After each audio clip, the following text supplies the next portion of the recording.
అభివందనం, పాదాభివందనం. మనం రైతులం, కష్టపడి కృషి చేస్తున్నాం, పండిస్తున్నాం. పండించే పంటకి ఏ రోజు గిట్టుబాటు ధర అడగలేదు.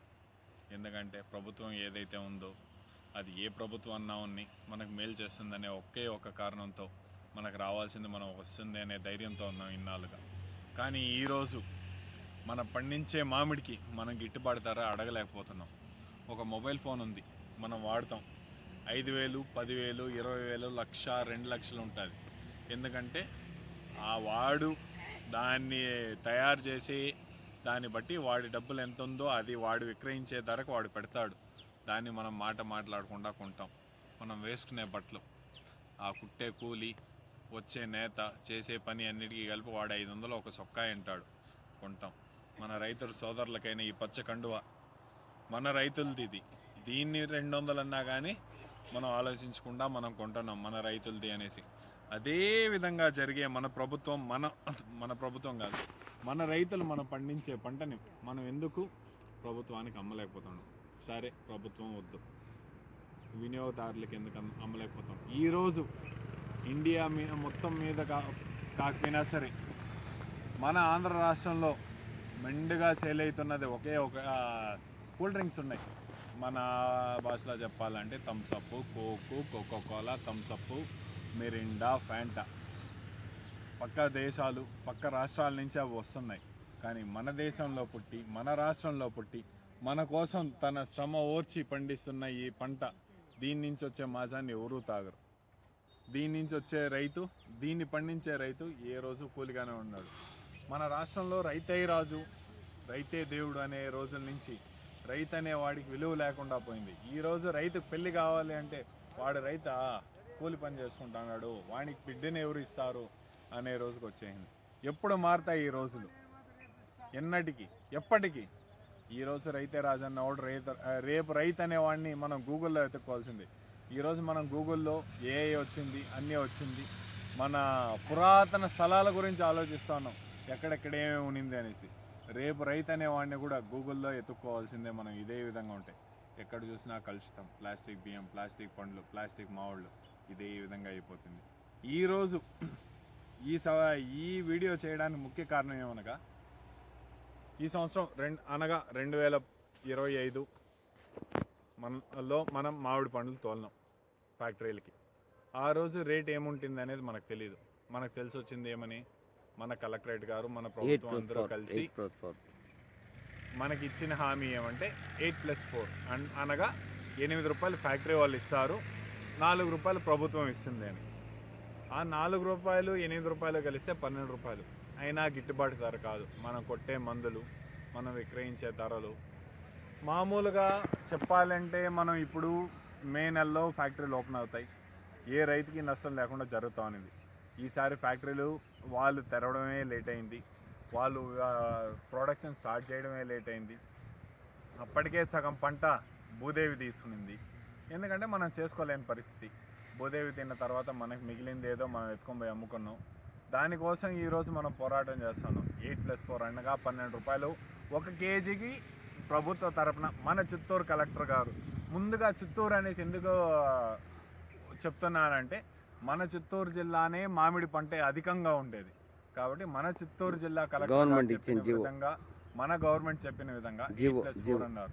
4 రూపాయలు ప్రభుత్వం ఇచ్చారు. అది వాళ్ళని హర్షించాల్సిన విషయం, వాళ్ళని మెచ్చుకోదగ్గ విషయమే, ఒప్పుకుంటాం. కానీ మన ఫ్యాక్టరీల దగ్గర నుంచి 4 రూపాయలు ఏదైతే ఇప్పిస్తామనేసి అన్నారు, 8 రూపాయలు ఏదైతే ఇప్పిస్తామన్నారో ఆ 8 రూపాయల ఫ్యాక్టరీ వాడు, ఒక ఫ్యాక్టరీ వాడు 6 రూపాయలని అగ్రిమెంట్ రాస్తే, ఇంకో ఫ్యాక్టరీ వాడు 2 రూపాయలు అనేసి ఇస్తే, ఇంకో ఫ్యాక్టరీ వాడు 4 రూపాయలు ఇస్తే, ఇంకో ఫ్యాక్టరీ వాడు 5 రూపాయలు ఇస్తా అన్నాడు.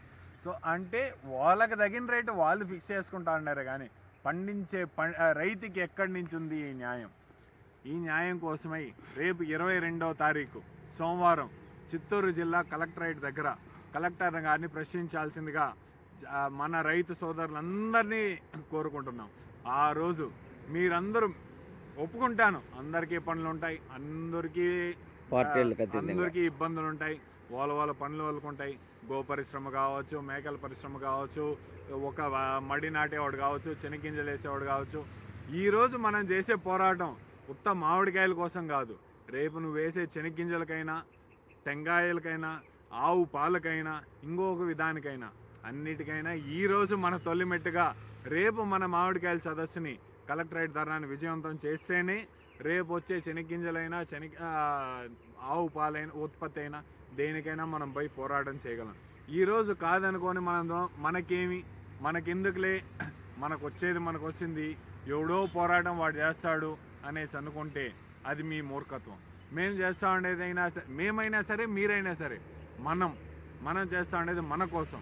మనం బాగుండాలంటే, మనం రైతన్నలు బాగుండాలంటే మనం తోడై ఒకరికొకరై అందరితో పాటు కలిసి రేపు కలెక్టరేట్ ధర్నాన్ని విజయవంతం చేయాలి. అరే చెప్తానయ్యా, రేపు మన పార్టీ నాయకుడు, మన అభిమాన నాయకుడు కోసం క్యూలో నిలబడి ఓట్లేస్తాం. మన అభిమాన నాయకుడు సినిమా రిలీజ్ అయిందంటే కొట్టుకోనన్నా పోయి సినిమా చూస్తాం మొదటి రోజు, మొదటి వీక్షణ కోసం. అలాంటిది మనం పండించే పంట, సంవత్సరంలో ఒక్కసారి వచ్చే పంట, సంవత్సరంలో 2 పంటలైనా ఈ రోజు కాకపోతే, ఈ పంట కాకపోతే రేపు పంట రేట్ వస్తుంది అనేసి అంటుంటాం. కానీ సంవత్సరంలో వచ్చేది ఒకే పంట. ఆ ఒక్క పంట కూడా మనకు కావాల్సింది అందించకపోతే, అయ్యా సంవత్సరానికి ఎన్నిసార్లు మందులు కొట్టినావయ్యా నువ్వు? 5 సార్లు. 5 సార్లకి ఒకసారికి ఎంత అయిందయ్యా? 40,000. ఆ 40,000 నీకు వచ్చిన ఆదాయం ఎంతయ్యా? 50,000. నీళ్లు కట్టింది, దున్నింది, దున్నింది, నీళ్లు కట్టింది, కూలి మనుషులను పెట్టింది, చెట్టు చుట్టూ తవ్వింది, చెట్లకే కాపాడింది, ఇవన్నీ పోల్చుకుంటే ఏం మిగలదు.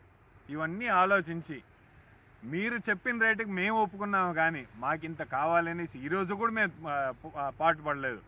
మీరు అన్నారు 8+4 ఈ రోజుకి 8+4కే మేము వేచి ఉన్నాం. ప్రభుత్వం 8+4 అన్నాక మీరు ఇవ్వాల్సిన 4 రూపాయలు ఇచ్చినారు, మేము దానికి హర్షణీయం చెందుతున్నాం, చాలా సంతోషపడుతున్నాం. కానీ ఫ్యాక్టరీల తరపున ఇప్పిస్తామన్న 8 రూపాయలు ఇప్పించినారంటే ఇంకా హర్షం వ్యక్తం చేస్తాం. అది మాకు నష్టమో లాభమో, ఏదో 1 రూపాయి వచ్చిందనేసి అనుకుంటాం. ఈరోజు సన్నకారు రైతు ఉంటాడు, పెద్దకారు రైతు ఉంటాడు, ఎంతమంది రైతులున్నా సంవత్సరంలో ఒకసారి వచ్చే పంట, ఈ పంటను మనం ఎత్తుకొని పోయి గుజ్జ పరిశ్రమలకు ఇచ్చినామంటే వాళ్ళు ఆ ఆశ్రయాల నుంచి వచ్చే డబ్బులతో కూతురు పెళ్లి చేయొచ్చు అనుకుంటారు, కొడుకుని విదేశాల్లో చదివించాలనుకుంటారు, వాళ్ళ శ్రమ వాళ్ళ ఆదాయం బట్టి వాళ్ళు అనుకుంటారు. కానీ ఇదేది జరగకుండా 6 రూపాయలు, 2 రూపాయలు, 3 రూపాయలు అని గుజ్జు ఫ్యాక్టరీ ఇచ్చినారంటే దేనికి లేకుండా పోతాం. ఇంత చేసి కష్టపడేదానికన్నా ఇదే మామిడి చెట్లు లేకుండా పోతే ఏమి అని కోసేసే జనాలు, రైతులు ఉన్నారు.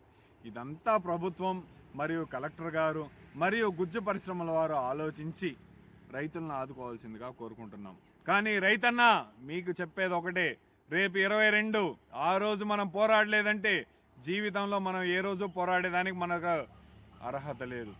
ఈరోజు మనం పోరాడలేదంటే రేపు నువ్వు పండించే నిన్నే అడుగుతాడా, నువ్వు పండించే టమాటోకి గిట్టుబాటు ధర అడగలేవు. పత్తి పంట చెడిపోతుంది, చెడిపోయినా నువ్వు ఏ రోజు ప్రశ్నించినా కానీ నీకు ఏ ప్రభుత్వం తోడు రాలేదు. ఈ రోజు నువ్వు అడగలేదంటే అదే పత్తి రైతు ఊరేసుకొని చచ్చిపోయినా కానీ అడిగేవాడు లేడు. కాబట్టి ఇవన్నీ ఆలోచించుకొని మనం రైతులం రేపు మన పార్టీ, మీరు అభిమానించే పార్టీ, నేను అభిమానించే పార్టీ కోసం ఎంత కష్టపడతామో ఈరోజు నీకు సమయం వచ్చింది, నీకోసం నువ్వు నిలబడి ప్రశ్నించే సమయం వచ్చింది. కాబట్టి నీకోసం నువ్వు నిలబడు, నీకోసం నువ్వు ప్రయత్నించు. తరలిరా మన కలెక్టరేట్ దగ్గరికి, చిత్తూరు జిల్లా కలెక్టర్ ఆఫీస్, వేలూరు బైపాస్కి కదలిరా, తరలిరా. నీతో 10 మందిని రా, 10 పెంచుకుంటూరా. మన నిరీక్షణ మనం చూపిద్దాం. ఈరోజు మనం ఏంటో తెలియకపోతే ఈ ప్రభుత్వానికి రైతే రాజు అనేవాడు రేపు రైతే బానిస అవుతాడు. ఈ దినాలు ఈ రోజులో మనకొద్దు. మనం రాజు అన్నాక రాజులాగానే బతుకుతాం. కాబట్టి తరలి రండి, బేడ సర్దుకొని పిల్లలు అందరినీ పిలుచుకొని రండి. మన నిరీక్షణ తెలుపుదాం. మనకు రావాల్సిన వాళ్ళు ప్రకటించిన ధర 8 ఫ్యాక్టరీలు, గుజ్జు ఫ్యాక్టరీ దగ్గర నుంచి ఇప్పించే వరకు పోరాడదాం. నీతోనే ఉన్నా, నాతో నువ్వు ఉన్నావా? ఉంటే వచ్చి నిరూపించుకో. కట్ చేసి